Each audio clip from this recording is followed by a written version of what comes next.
Good morning everyone. Today we will revise chapter number 9, living organisms and their surroundings. So there is a one problem for you कि there are two supporting components of a habitat. So there are two supporting components of a habitat. So what are these? So can we find out? So first of all, habitat. Habitat means the place where an organisms live, a place where an organisms live and found their food and water. So when we're talking about habitat, there are two supporting components.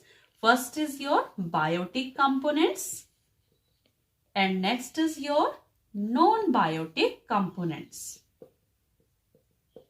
So there are two components of any habitat, biotic as well as non-biotic.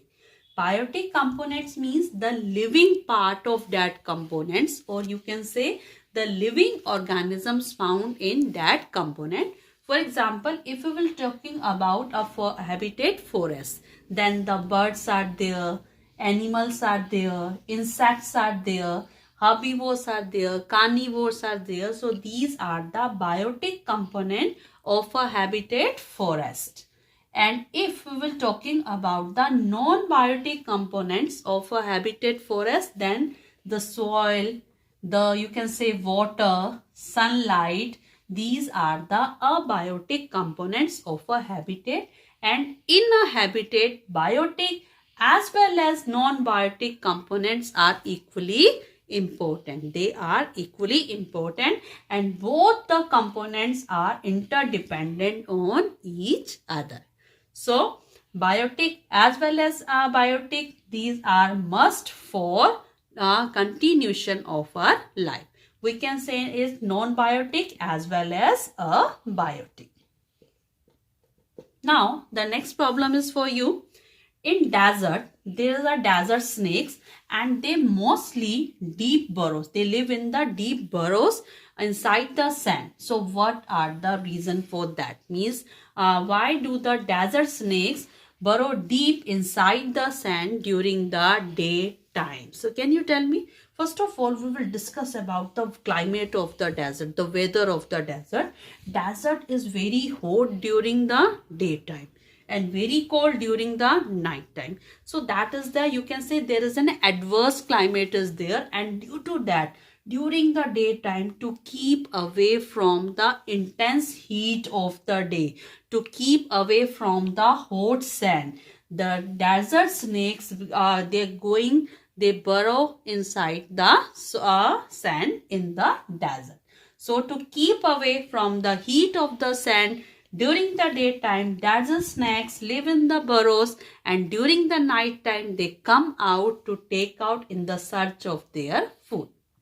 Now the next one is their movement seen in plants. So when we talking about the movement seen in plants, so first of all tell me, plants can move from one place to another? Absolutely, the answer is no, because they remain fixed into the soil. So they can't move from one place to another, but this shows the movement. Yes. So how many kinds of movement? For example, first of all, when they show the growth of the plants is a kind of the movement. You can say when the root grows inside the soil, when the root moves inside the soil, this is a form of a movement. With the help of the air, the plants moving from one place to another. And you can see the movement of the plant towards the light, toward the movement of the plants, movement of the twigs of the plants, movement of the stems of the plant towards the source of light is another example of the movement seen in plant. So in the form of the growth, in the form of the movement, or you can say sunflower. Sunflower is the best example because sunflower always faces towards the sun. So these types of movement we can see in plants. Now we will discuss the adaptive features of aquatic plants as well as plants found on mountains. Okay. So first of all, aquatic plants. Adaptive features means some special features which help any organisms to live in its habitat. Okay, so aquatic plants means those plants which are found in water. Naturally, so when we're talking about the aquatic plants means the stem of these plants, the stem of aquatic plants are hollow, light and long. The stem of the aquatic plants are long, light and hollow. Okay, because they have to float on the surface of the water, and the roots of these plants are not so well developed.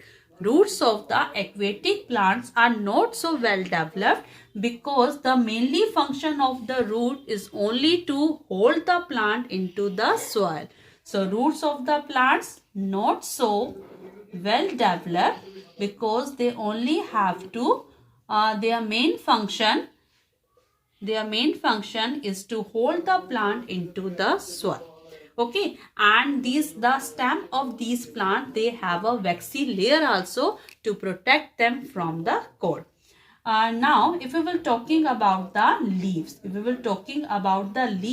the leaves of these plants are very thin or they are highly divided. So leaves are divided so that the water can easily pass in between the leaves. Water can easily pass through them without damaging the leaves. So in aquatic plants, stems are hollow, light or long. The roots are not so well developed because their main function only to hold the plant into the soil, and leaves are either thin or highly divided so that the water can easily pass through the leaves without damaging them. Now, if we will talking about the mountains plants means where there is a most of the time rainy seasons are there, or you can say snowfall is there. So we will see in the mountains plants, the leaves are either they are very small. The leaves are very small and they are just in the form of the needle shape. Means they don't have very broad area to protect themselves from the water, so that the snow, it will not be clacked over the leaf and it will easily slide off. And the shape of the mountains trees is a cone like shape, and this shape also help to easily slide off the water and snow from the trees. So leaves of the plants are either small or the needle like, so that the water can easily or snow can easily fall off from the leaves. And the shape of the trees are also cone shaped, so that the water and snow easily fall off from the trees. The needle like leaves, they have a waxy layer, and this waxy layer is known as cuticle. So there are this waxy layer cuticle to prevent the loss of water from the leaves through the process of transpiration, and basically it helps the leaves from the effect of the water and snow. So these are the some adaptive features which are found in the mountains plant or plants that are found in the mountains area.